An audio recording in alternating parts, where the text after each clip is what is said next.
Hello. In this video, we're going to look at some things that I would have liked to have gone in depth on, but we just don't have time in the class. World Christianity from 1500 is a big subject, and there's a lot of stuff like that. So even though I can't go into depth on it, I just want to mention some things briefly that I'd like to have gone into more detail with. One thing I would have loved to talk more about is the Salem witch trials, because I think that they're, in many ways, are misunderstood. A lot of people, their main contact with Salem witch trials is through the Arthur Miller's play, The Crucible. I don't know if you had to read that in high school. When I was in high school, we had to perform it.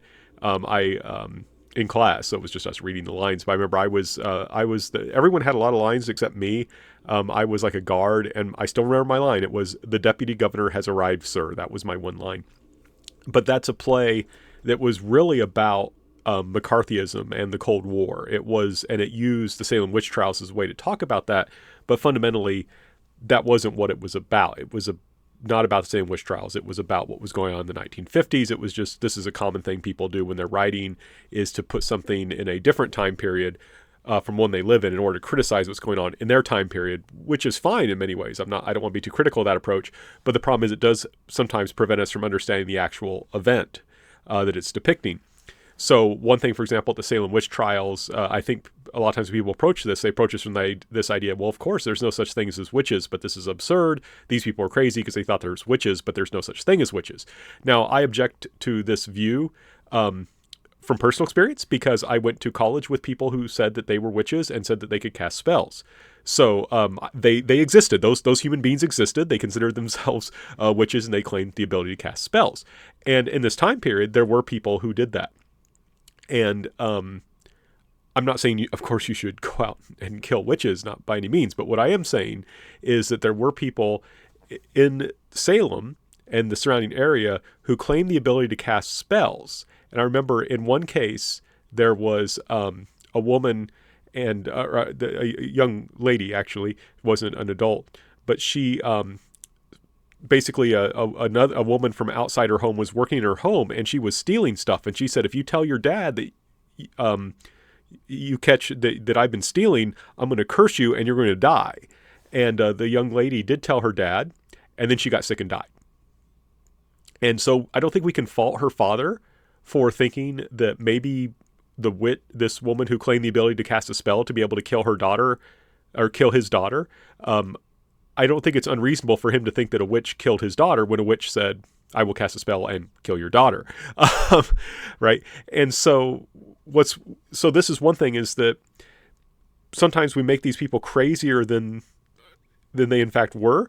There were lots of very weird things going on. There were large groups of people claiming to be able to see things that were invisible.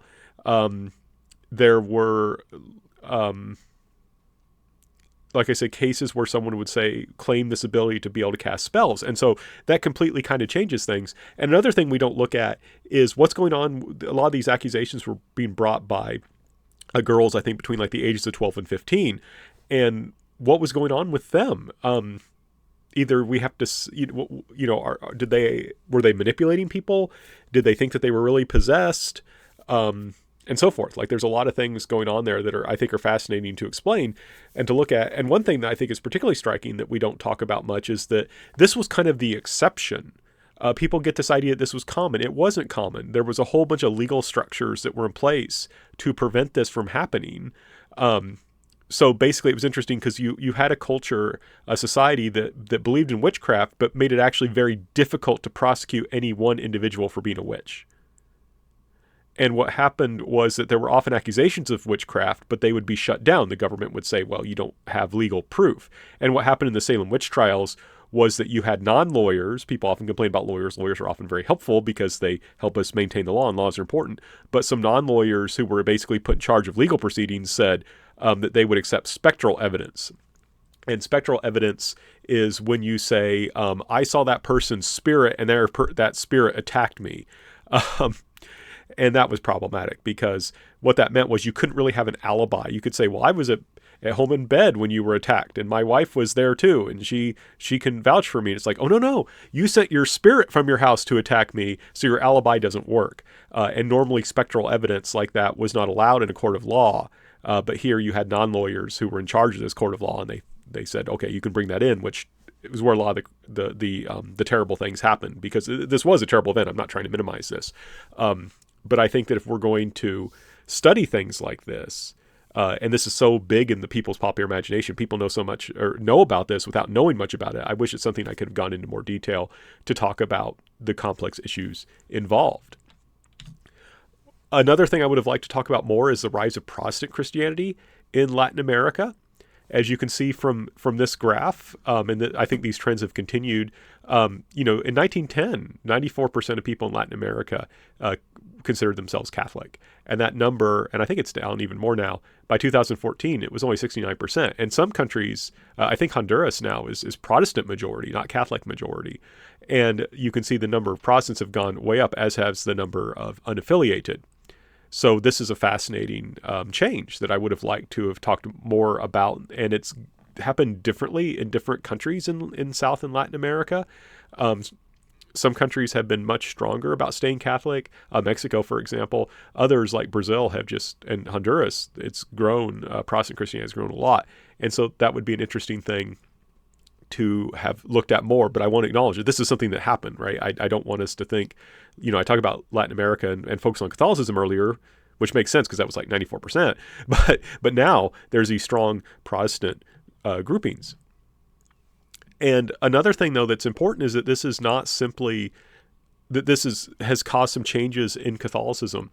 So one thing that's happened is you can see here a huge number of Catholics consider themselves charismatic Catholics. Remember, charismatic Catholicism is kind of similar to Pentecostal Christianity. So you have Catholics who would go to Mass and say the Rosary and things like that, but they would also believe that they had been possessed by the Holy Spirit and speak in tongues and things like that. And goodness gracious, if we look at Brazil, it's like 71% are consider themselves. Panama is 71%. Brazil is 58%. Honduras is 55%. And this, I think, is key to one reason why there's still a large number of people who consider themselves Catholics. I think if Catholicism had rejected the charismatic movement, this would have led to a huge drop-off. But one thing we also have to consider is that I think these numbers are missing something. And this isn't something I came up with. I've read some scholars who talk about this, and I think they're spot on, is that what happens is when you have religious competition, while that might lead to a decrease in your numbers, the people who stay members of that religion often take that religion more seriously. So while on one side, you have this huge increase in Protestant Christianity, that also seems to have led many Catholics to become more serious about their faith, because now they're in competition. Now they have to kind of think more about, well, why am I Catholic? And Catholic leaders are like, we have to we're losing our numbers. We need to actually start listening more to what our congregation thinks. We need to think more about how we can serve their needs.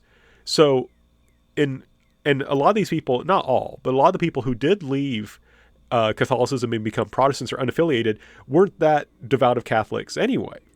So and I'm not saying that's not true of all. Certainly there are devout Catholics who will become Protestant Christians and vice versa. I'm not trying to demean people who changed over. My point, though, is that some of them would have been people who weren't too serious about their faith and really didn't practice Catholicism. And what has happened then, and then some of those people became Protestant, and then other Catholics I need to be more serious about this thing, right, if I'm going to stay Catholic. And we can see that.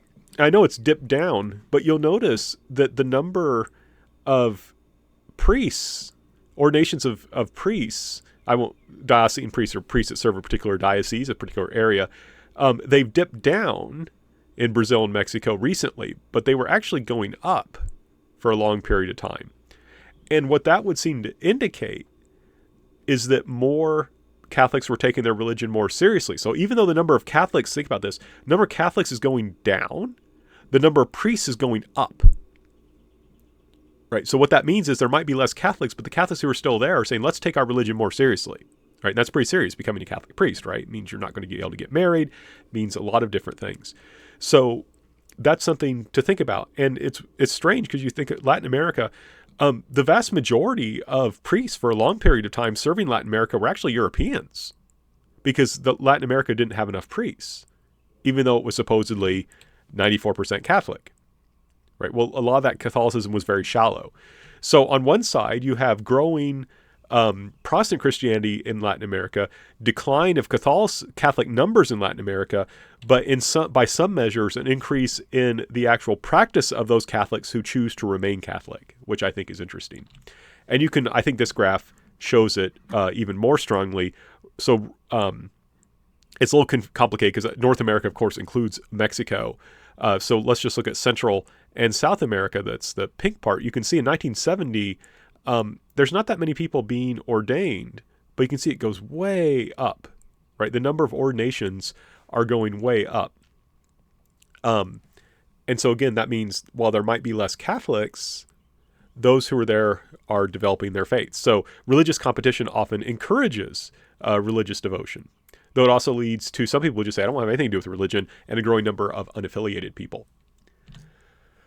And I just want to point out that part of this has also meant that Catholic leaders have had to become more responsive to the needs of individual Catholics. If you look at the history of the Catholic Church in Latin America, oftentimes the Catholic Church was most concerned with the elite, the powerful, the rich. And that has led to this need to see to the needs of the average everyday people has led for Catholic leaders to become more interested in the needs of just your average everyday Catholic. And just to give you an example of this, Archbishop Oscar Romero, he was a bishop in El Salvador during a time of dictatorship when the government was doing a lot of really nasty things to the El Salvadorian people, and he is going to speak out against that. And you can see it's interesting. He says here, we know that every effort to improve society is an effort that God blesses, that God wants, that God demands of us. And that may seem to us to be a very uncontroversial thing to say. It was controversial during his time period because that meant the government, in a sense, was not doing the best job, and that people going out and trying to make a better society was a good thing. Government did not like that. And he would actually be assassinated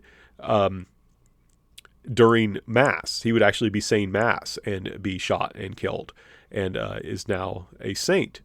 But he represents this kind of concern. Let's think about the average everyday people. Another area that I would have liked to talk about is Christianity in India.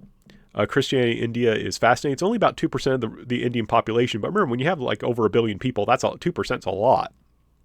And there's also this church, you'll notice it says it was this community was established in 999 AD. So the church in India is very old. And it's important to note, Indians claim to have, basically there's a story that the Thomas, the doubting Thomas from the Gospels, actually went to India and started a Christian church there. I don't know if there's as much historical evidence that happened, but they are a very old community, and there's a lot of religious diversity among Christians there. You have Protestants, Pentecostals, Catholics, Orthodox. This says Syro-Malabar. That's a kind of Orthodox church. I'll talk more about them momentarily, but that's a group that would have been fun to talk about. Lots of diversity there. Would have been very interesting. And I wish I had a friend when I was in Korea. It was funny, of all things, in Korea I made friends with an Indian Orthodox Christian priest. So that was kind of cool. Unfortunately, in India, and one thing that we'll talk about a little bit here, I didn't get to talk about as much as I'd like to, is more recent anti-Christian persecution. Christians have often found themselves in India to be the targets of Hindu fundamentalism, and this is an example. This was a house church that was destroyed by Hindu fundamentalists. So this is a problem. Sometimes this can get violent. Now, this is not India, but another community that would have been interesting to look at is Sri Lanka, which is on the southeast coast of India. But in 2019, there were some serious attacks on Christians there, and this is from Wikipedia. Islamic fundamentalists attacked a Catholic church, a Catholic shrine, and another Catholic church, and this killed over 100 people. They also attacked a Protestant church, so they, I guess they were ecumenical in that respect, and they attacked a hotel and killed large numbers of people, unfortunately. And there's a statue of Jesus that was damaged and covered with human blood during these attacks, and so now it's been kind of displayed as a relic. But this kind of story of anti-Christian persecution is something I would have liked to have. More modern day is something I would have certainly liked to include, as well as talk about these communities. I didn't get to talk as much as I wanted to about South and Southeast Asia. Another example, I would have loved to talk more about Indonesia and Malaysia. I had friends when I was at Indiana University who were from those places. One woman, Malaysian woman, she was a Catholic, and I think she said her great grandfather had been a headhunter. He had been part of a tribal group that decided to become Catholic. And then I think she said she had something like 14 or 15 brothers and sisters. She was from this very interesting family that had been, from this tribal indigenous group that decided to become Catholic. I also had friends among Indonesian Christians, and they were interesting because they were Indonesian, but they were ethnically Chinese, right? So they spoke Indonesian, but they were not. They were people who had immigrated from China. And they were Pentecostals, and they were really interesting. And it was funny because I had a friend of mine who was Chinese American and was an atheist, and she was an anthropologist and was doing work on the Chinese diaspora, so where different Chinese people, right? Chinese people outside of China, like herself, because she was a Chinese American. And she was an atheist and didn't know a whole lot about Christianity, so she asked me, she was like, well, can you be my kind of Christian helper here and kind of help me understand what's going on here? And I'm like, well, I'll do my best. I'm Catholic, they're Pentecostal, but I'll try. And I just thought it was funny though, because once we were going to go to one of their church meetings, and she asked me if the clothing she was wearing was okay, and she had a very short skirt on. And I said, well, I've never seen any of these Indonesian Christians wear a skirt like that. They always seem to wear jeans. That's probably maybe what you should wear. And she said, nah, it'll be okay. And I'm just kind of like, why would you ask me my opinion if you don't want to listen to it? And of course we went there, and then she felt terribly awkward because she was wearing a very short skirt at a conservative Pentecostal church. So I guess the thing is, if you ask for advice, you should don't ask for advice unless you are thinking about maybe it would be a good idea to take it. And I was right on there. But in any case, so this was interesting. And this was just, again, we don't want to think of these things as static. Here you can see that here you have Indonesians using traditional outfits and traditional instruments in their practice of Christianity. So kind of an interesting thing going on there. And again, unfortunately, for many, they're a Christian minority. And someone had asked on, I think this is Reddit, what it's like to be an Indonesian Christian. And here's someone who says, I feel threatened and annoyed. Every Easter, Christmas Mass, there's always military and police taking guard because Christians are more likely to be becoming the target of the extremist. It's not easy to permit to build churches. It could take years with intolerant opposing it at every turn. Sometimes some narrow-minded Muslims, and this is important because he's trying to say, there's some Muslims, a lot of Muslims, in fact, that we get along with, but then there's this minority that gives us a hard time, would accuse us of spreading Christianity among them due to the props we were using or when we were about to build a church. I've heard this palm leaves would affect Islam's faith. So this is someone whose English is their second language, affect Muslims' faith. So you can't put it in the area. So you may say, what's with palm leaves? If you belong to a liturgical church, one that has more kind of ritual, Palm Sunday, the Sunday before Easter, you commemorate Jesus's coming into Jerusalem by holding up palm leaves. And I think that might be what the reference is there. I don't get the thing about Dove soap as a prop for spreading Christianity. Don't use that soap. I get, it's because it's got a dove. It's the Holy Spirit, right? And you can imagine if you're living in that kind of environment, things that seem normal to you, someone's going to take and say, well, you can't do that. And you're like, wait, what? This is just soap. It doesn't mean the Holy Spirit. It's not that. So, and this kind of brings us to this issue of something, again, I would have liked to talk about more, is Christianity in the Middle East.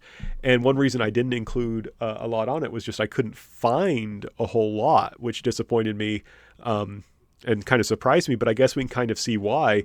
If you look, Christians in the percentage of Middle Eastern population, in many places, it's really gone down. Egypt has gone down from, like this is 18% to 8.5%. Iraq really went down as well, though it was never that many to begin with. Jordan has declined. Lebanon went from Christian majority to Christian minority. Palestine has just imploded, right? It's really gone down in many places. Syria has gone way down. Look at that. Turkey in 1910 was like 1/5. You see a lot of these places though, UAE, Saudi Arabia, and other places like that, Bahrain going up. I think that's because of the influx of Christian workers. That's not because the indigenous population is becoming Christian. It's because they have workers coming in. But at one point, you had a significant Christian minority in the Middle East, and that has just gone way down, right? That has just really, really shrunk to the point where it basically does not exist in some places. And some of this, unfortunately, again, is due to anti-Christian persecution. So, for example, the Coptic Church, this is an article about bombings of their services. I think it was ISIS had captured about 20 or so Egyptian construction workers and executed them brutally, and of course filmed it because it's ISIS. And I guess there was one man there who was not Egyptian, he was African, and they were going to let him go, but he said, no, I believe the same thing as them, and they executed him too. And unfortunately, we don't know not a lot about that man, though I'm astounded at his courage, because he could have, they were going to let him go. But this is something that these Christians have to deal with. And I don't know, to me, this would be kind of terrible to be a member of one of these groups and just see your community that has maybe lived in this area for over 1,000 years just die, right? Just completely fall apart.